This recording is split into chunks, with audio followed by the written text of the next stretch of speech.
কি হলো কি বাবা, ডাকছে তো?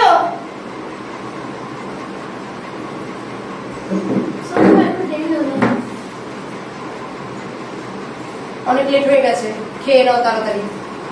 আর হ্যাঁ, তিস্তা ফোন করেছিল হোমওয়ার্কের ব্যাপারে। ফিনিশ দিস এন্ড তিস্তাকে কল করে নিও, ঠিক আছে?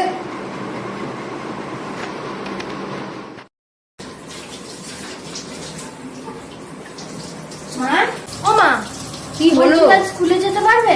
গার্জিয়ান মিটিং আছে। আমি কি করে যাব বাবাই? তুমি তো জানো আমার স্কুল থাকে ওই সময়। যাও বাবাকে গিয়ে বলো।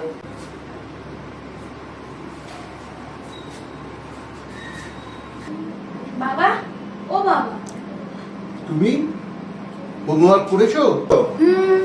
বেশ, বলো। বলছি কাল স্কুলে যেতে হবে, গার্জিয়ান মিটিং আছে। তুমি তো জানো আমার অফিস থাকে।